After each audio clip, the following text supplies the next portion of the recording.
listen to the video. But that's what's your name? Tell me who you are. Over and over and over. You got a lot of people don't listen to the same thing. Where you going? They don't. Where you going? Go on. What's your name? What you doing that for? I'll take that with pride. Like, I'm like, nigga, this is easy. Oh yeah. What are we talking about? We talking about opportunities. Oh yeah. And what's those opportunities leading on? Financial wealth. Yes. Oh yeah. Oh yeah, people. Y'all see that? Come on, give me a day. When I first started interviewing, it took me like 2 videos. It took me about an hour. We have it. But that's when I first started. Like I was slow. No, man. What's happening, my good people? It is your boy PK. I know exactly how much time I got. Back with another vid on how I did. You already know what's it. How about that? High five. She helped me do that thing. You helped me do that thing, girl. You helped me do that thing, girl. Hey. What? Oh yeah. Oh yeah. No! This is so fun to do. Alright, so we donate some love. What's happening, my good people? It is your boy PKG the Loves back with another vid on how I did. You already know what it is. And today I'm here to talk about the opportunities that present itself in front of you and what you can do with them today. Alright, so there was about a period when COVID kicked off. Everybody remembers that. Everyone lost their jobs. Everyone got sick. They didn't know what to do. Some people passed away. Sorry about all that.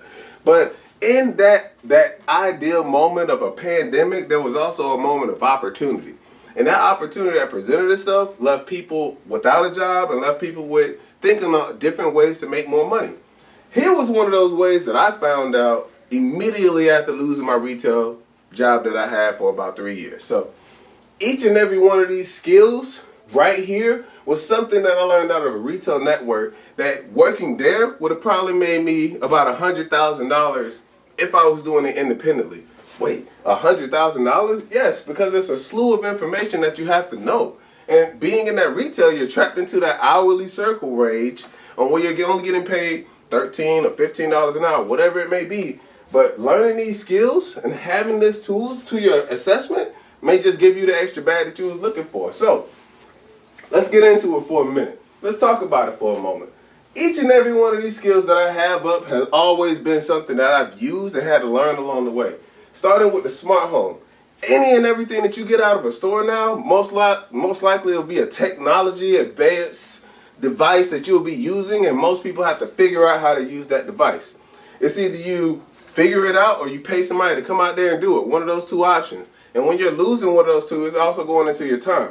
Do you really want to take the time to figure out how to do something? Are you really going to be that patient on figuring out something if it were to go wrong? So with these tools that we have here, these are also the opportunities that we use just to make some extra income. So because I know a lot about smart home, because I've seen and touched a lot of things that dealt with the smart locks, I'm able to do smart security SAMs, smart lock systems, smart hub and speaker setups. I'm able to do the smart device setups. What are all those? So if I go into your house and you have an Amazon Alexa or you have a Google Home just sitting on your stand and you're asking me to make that your alarm clock and also configure it into your doorbell so when your doorbell rings, that gets a ring too. All of those things incorporate with each other but require Wi-Fi and a little bit of additional skill that someone has to have if it isn't you. So, because of knowing this information piece on how to install and how to set up this stuff, you can make up an extra bag on just doing it. So, I've had to learn all these things. Just started with the smart home, one element in itself. But there were more that I went down to because I was one of those people that was considered a jack of all trades. I don't want to say I wasn't a master of none because I mastered them all. So, I moved on to doing home theater. Everyone has a TV.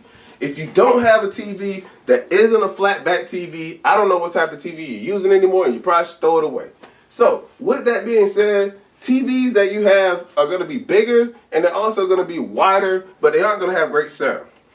So then when we start talking about the hookups, the things that go to it, you have your surround sound, you have your sound bar, you have your optical cords. What are these devices? things that have to go to the TV so that you hear everything from the TV and you get that Dolby Atmos feel when you're in that movie theater, or you're trying to get that surround sound feel where the vibrations from the floor make you feel as though, hey, this is an epic movie. This is about to be a great scene. You get those explicits that you don't want to use during the movie, but you're loving because you're engaged with it differently. So learning these skills on how to set up a sound system and give you that full around feel is something that pays you out in the long run. So we started talking about how to make 100K. Just doing these two alone, these two is 100K. No more. You don't have to learn anything else, but just learning those two. Because people will always need help with these two things. How to set up smart devices. What do I need to do? I forgot my Wi-Fi password. I don't know exactly what I'm doing with this. It said it was a simple, easy 1, 2, 3 step process, and it's not. Hey, that's why you get a technician out here to do it. So learning these skills will get you some bread in your pocket. Moving on to the next one. So let's check this out for a moment. You got computer repair and you got home office setup. What are those? Computer repair. So computer tune-up, data backup, new computer setup, virus removal. We all know about those things and what they may entitle, right? So if you don't have an antivirus software system, or you didn't have a firewall before you got onto a computer, you caught a hold yours, controlled your horses on it, hey, someone's going to have to wipe, restart, refresh your computer. That person would be me. That person is the guy that's going to get it clean. The pilot is going to restart it, reinstall all your software, make sure you don't have all that good stuff anymore, and be able to use your function as if you purchased it for the first time again. So learning these skills aren't hard. Promise you probably will see a couple of YouTube videos from me or someone else. I'll preferably say myself, because I've done videos on these to show you how to set these things up. Because virus removal and cleanup, uninstalling softwares like Word, PowerPoint, Excel, Access and Outlook, all of those applications that you get from Word also go into your software install and software uninstall process that you're going to do. Most people don't know how to do this, don't know where to look for, don't know where to go to, and this is all the money that they have to spend to get this thing figured out. It gets worse. It gets a whole lot worse, because now we go into, hey, because I'm on this computer and this is a new computer for me, how do I set up my email? How do I get to my account information? What do I do to look up this? So now you're having to explain and go down the secret steps on what it takes to set up all this stuff, because it's going to be complicated for somebody. Just make sure that somebody isn't you. And in the process of doing that, you have a lot of things that you're going to have to put together. So say, for instance, I have a computer over here. I have a printer over here. That person wants me to have this computer talk to this printer so that it prints wirelessly. I have to do that job separately, but it also comes with its own service charge. I know that it's going to require the Wi-Fi to set that up. I know it's going to also require the password. It's going to also require the connection distance that I have, or bandwidth that I'll be able to do within. So all of these parameters are things I'm thinking of before I even go to the printer to set it up. But all of this is under computer repair. So anything I touch with a computer at any given point in time, I'm lethal on. And I'm going to tear up and destroy, because I'm built that way. So any of these lessons that I'm going to teach, any of these problems I'm going to fix, any of these things I'm going to do, just understand it pays you to do it. So yeah, this is a good bit of knowledge to learn. Now we go right into home office and school. Now we know why this is brought into here, right? But I'm going to go ahead and explain it anyway, because I feel like we need to talk about it. All right, home office and school. Most kids since the pandemic have had to go home and learn school from home. So who else would be better to come out there and set them up for success other than yourself? The person that's going to come out there and make sure the internet works, the person that's going to come out there and make sure all the programs work, the person that's going to come out there and ensure that they're able to log into all their applications and get right into what they need to get into to learn. You could be that person, because it's easy. It's an easy buck, because you know all of this. And you know the simplest part is you having to set this up for somebody else that needs it. So just understand that diameter of thinking for a moment and see the value in just these two steps alone. So now that we've gone over smart home theater setup and hookup, computer setup or computer repair and help, and home office, we got two more things left.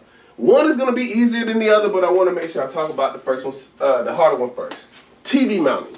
I don't personally think that TV mounting is hard. I don't think it's difficult. I don't think it's a strenuous process. I think personally most people are afraid. If I see a TV on a wall, I think I can take it down and I think I can put it up. That's just to be honest with you. Most people don't feel that same way. And because most people don't feel that way, that means there's an avenue for revenue right there. Right at that spot, right at that moment. And you have to understand what you're approaching and how you're going to attack that. So any person that does not want to mount a TV or has a fear, you tell them that you can do it, and there's going to be a service that comes with it. So any person that has that dilemma that's trying to mount a TV, depending on if it's 1, 2, 3, if it's a 55 or 65 or a multitude of 65, the price value of those TVs go up because someone wants that service done. You go out there being the specialist that you are, knowing the skills that you know, having the tools that you have and the resources that you gain from this experience of talking with me today, you'll definitely be out there able to mount a TV, put it on the wall, and ensure that it's not going to fall at any given point in time because you're built that way. And by the end of this conversation today, we want to ensure that you're built that way. So as we look into these TVs, I just wanted to talk about it because there's a lot of money to be made in that avenue as well. Out of all 4 of these, you could probably make $100,000 just from this alone.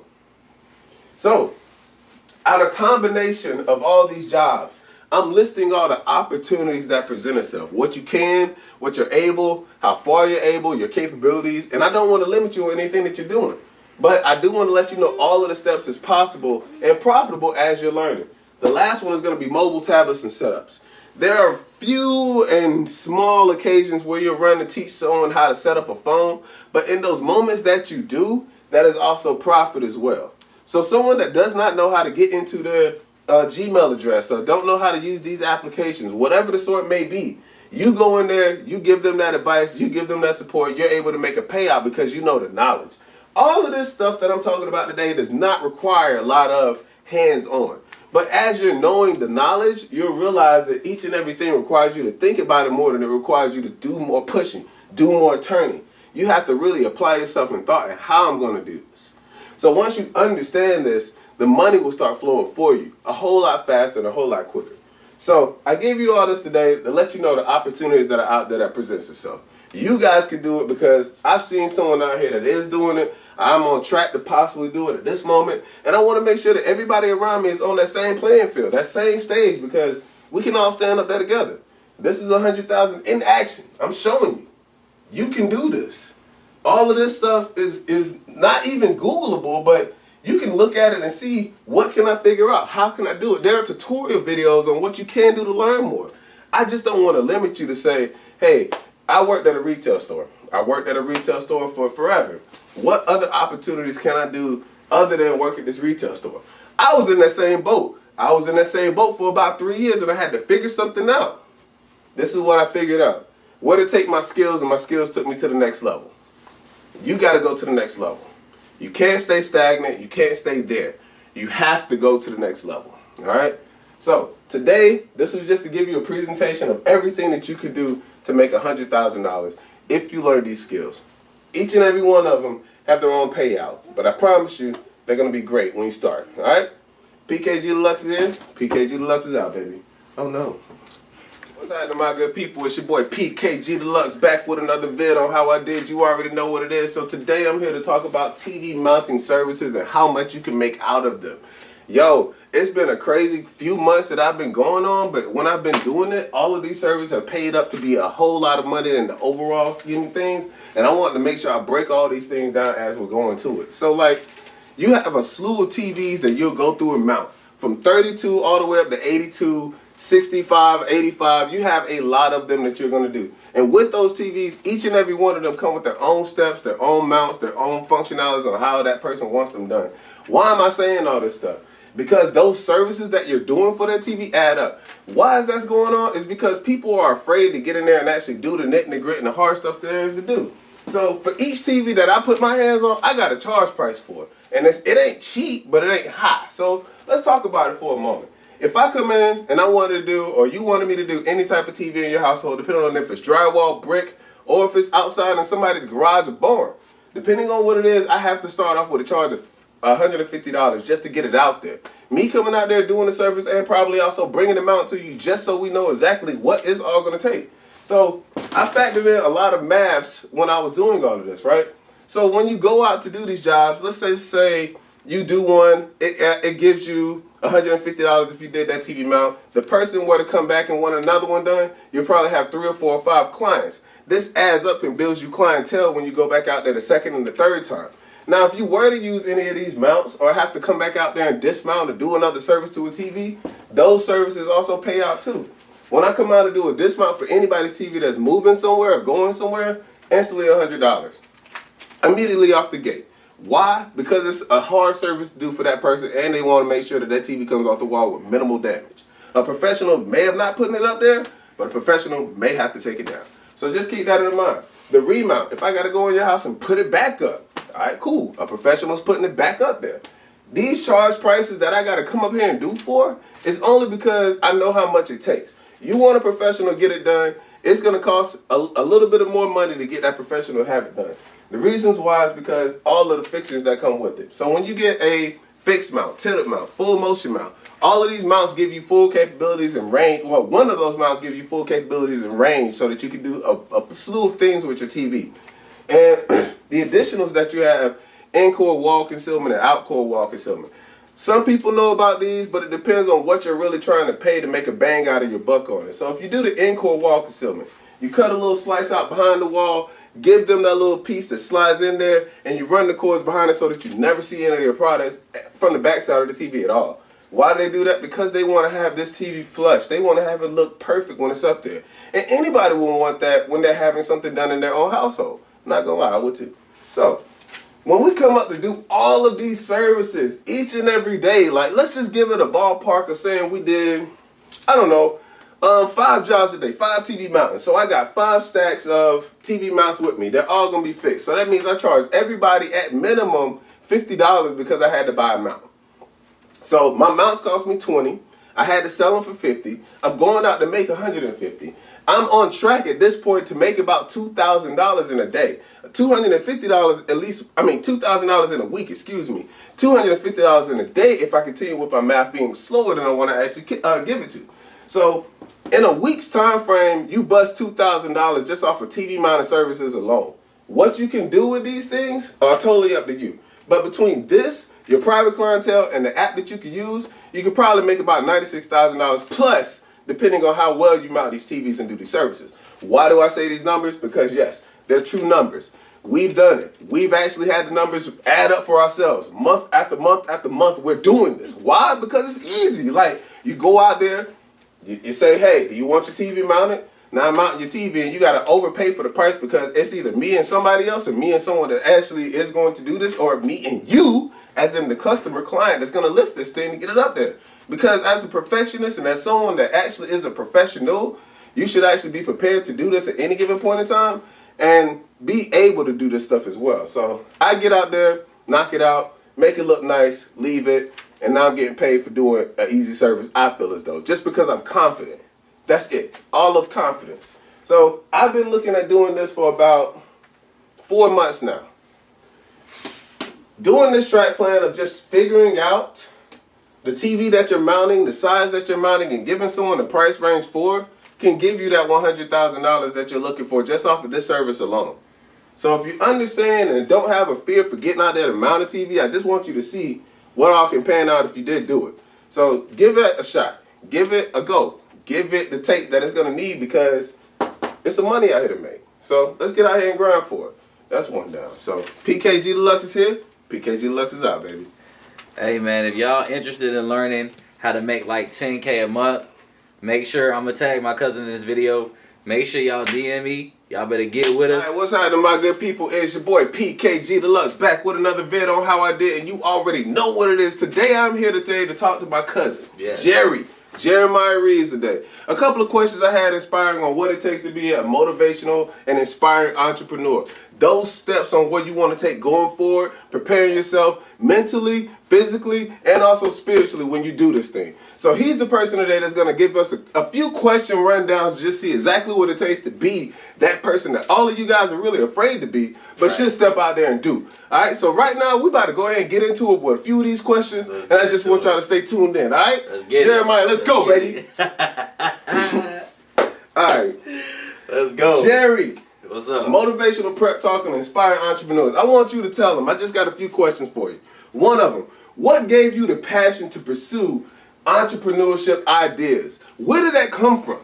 Well, man, back in the day, my grandpa, Fred Reeves, he owned a lot of properties, and he always had an entrepreneurial spirit back when they was in slavery time. It was a story that my great grandma told us that they came in and kicked him out the house, kicked the family out the house. So he swore to never like depend on nobody else again, for the lack of a better term. You know what I'm saying? So Correct. we've got 22 properties in Mullins right now, and it's been always in me. My grandpa Franklin, he was a pastor, he did taxes, teacher. He was always just a hustler, man. So he always made that bag happen one way or another. Exactly. My pops, you know what I'm saying, even though he wasn't really like ingrained in my life, he's from New Orleans, he was doing his thing always, and it's just like, it's just really in my genetic code to really pursue more or be the best version of myself that I can be, which is what I like to call being wealthy, because being wealthy is being the best version of yourself. Correct. You know what I'm saying? So I guess it's just DNA, but as far as it not being in DNA, because sometimes for people it's not. You basically gotta want. What do you want? What more do you want out of life? Like, I've been reading the Science of Getting Rich, and they're saying that that's another good point. Keep going. Exactly. Keep going. It tells you that in order for you to be your best, happiest, fulfilled self, to be able to give the most and do the most in life, you have to have all the resources open to you, and to be able to get all those resources, you have to be wealthy enough to be able to purchase these resources. So being wealthy and wanting to be rich and wanting to be an entrepreneur and doing everything that you want to do in your life, you're just being your best self. Fair. Let me ask you another step question. All right, so when you began this process, I'm saying, I'm going to be an entrepreneur. I'm going to do whatever it takes to get there. I'm going to excel regardless of what anyone says to me. How did you avoid those stages of doubt that people give you in the beginning of saying, you can't do it, you can't make it, you probably won't have the finance? How do you avoid that part that people are really hitting you over the head with and still prevail? What does it take? Tell me about it. Man, look, you know, I used to think something was wrong with me. Right. Everybody want to work, and I'm like, look, I want to do this. Like, everybody wanted to earn their label and earn their money, and I was like, yo, I always want to use my mind and put people in position to be able to make money, and I made money off of the decisions that I made instead of like me physically doing it. But you know, being the black sheep of my family in that way, it's I used to think something was wrong with me. You know, my grandmother would be like, yo, you need to work. My mom, everybody who really was like big in my life, they was like, you know, you need to work. That's abnormal what you're doing. You're going against the grain. Correct. So basically, you just gotta. It comes to a point where a lot of people will quit, but at the end of the day, it's you. It's you. So you'll be basically neglecting yourself, neglecting your happiness, if that's really you. If you love doing it. If it's you, it's you. Right. A lot of people, like, you know, you want to do something else, you got a great idea, you got something wonderful that you know could bring value to the people, but you're really nervous of what others may think of you, and you're really nervous of just leaving that safety net and just jumping. But you got to understand, you'll never know if your wings work unless you jump off the cliff. Correct. You never know if you can fly unless you actually put yourself in a position to fly. Get out there and do it. You know what I mean? So, all right, cool. So since we got onto that question, I had another question, because this is probably going to play a lot more towards the people who work a 9-to-5, who are afraid to jump out there and give this entrepreneurship idea thing a shot. So I just want to talk about that for a minute. What would you tell someone who works a 9-to-5, who's afraid to leave their job, who doesn't know what to do, and if their life were to end tomorrow, i.e. COVID, you know, and everything goes down, what could they do? What could they figure out? They have to test these tools out of entrepreneurship for the first time, and they have to figure something out. How do they begin these stages if they've been programmed to work this 9-to-5 for 10, 20, 30, maybe even 40 years? right. So what I want to do say is, I do want to say, if you're working somewhere and you enjoy doing it, that's kind of different. That's a lot different. Now, if you really enjoy what you do, kudos to you. Like, I used to serve tables, bartend. I really loved it, but I was just too ambitious. My brain wouldn't just chill and let me be content on that, but I really enjoyed doing that. But my recommendation is never just straight up quit your job. Put your game plan together. You know what I'm saying? Do your market research on what it is that you're trying to do. Correct. You know, I mean, you can dip your toe in the water. You know, always pay yourself first. Read Rich Dad Poor Dad. You have to take a certain percentage of your money and put it into your investing savings. Not your savings just to sit and let it inflate, but your investing savings. You take a certain percentage of your money out every check, and then you put it to the side, and there goes your investment budget. There's your business budget right there. So we can strategically start a business if you want to work. Never recommend just jumping like that. You know what I'm saying? Just migrate yourself out. Understanding your transition. You get what I'm saying? Just like transition like smoothly. Okay. You know what I'm saying? Because that's what we all do. We all work to where then we just transition out. Right. And I feel like every one of us has some type of trade. Like some people know how to sew, some people know how to knit. You find that trade out on what you do, and you actually make a profit out of it by how you promote it, how you sell it. So I think, but it's that fear you got to overcome. That fear. You got to have like, dang, if I don't get it in, I'm not gonna get paid. But it's just like, how not? Like you just lost your job, you just lost your career, you just lost everything. Your 9 to 5 is gone, and boom. Like now I gotta go for the knit. Like what do you want to do? Like do you want to really do this or but not? You also have to seek out people who are doing the same as you. Now your circle. Your circle is really big because if you're trying to be an entrepreneur and all your friends are telling you what you can't do, you're going to have to you're going to fall into like some complacency, some mediocrity. You're going to be average, hanging around average people. Correct. It's going to be extremely difficult to start a business, run a profitable business with people who are not trying to do the exact same thing you're doing. So you have to I know it might be a cliche thing to say, but you gotta change your friends up, man. Like you gotta change your people up. That's where you gotta switch up the circle, man. Right. And I'm gonna tell you why the biggest point of this is gonna pip up. So I'm gonna ask this last question. I know it's gonna be very important. So let's get ready for it. All right. What books have you read or were reading? Matter of fact, here we go. That changed your entire opinion. Rich Dad Poor Dad. I'm gonna slap this right here. Robert Kiyosaki.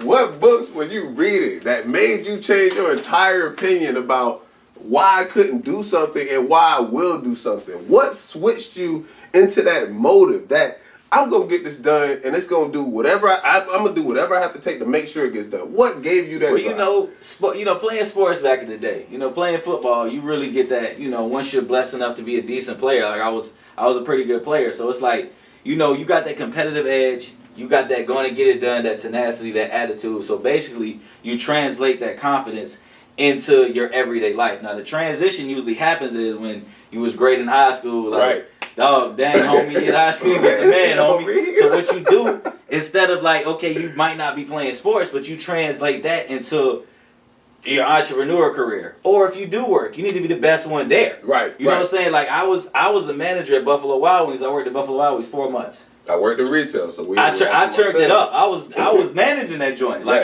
if I'm gonna be here, I'm going to stand out here. You feel what I'm saying? So, but Rich Dad Poor Dad is one of my favorite books. That's where I really got the Pay Yourself. Well, Pay Yourself is from the Richest Man in Babylon.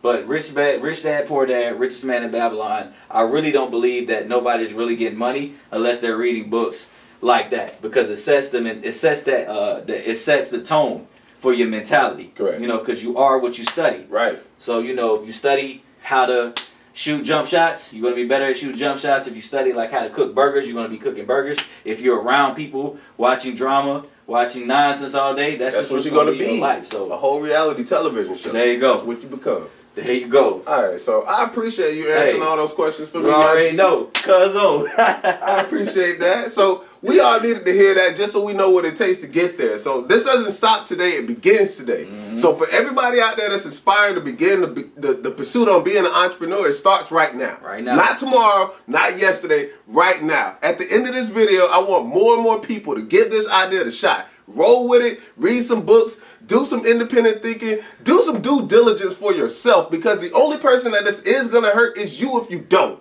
Understand it now. See your future later. All right? There you PKG Deluxe is here. There you go. Jeremiah Reeves is here. Let's get it. We out, baby. Yes, sir.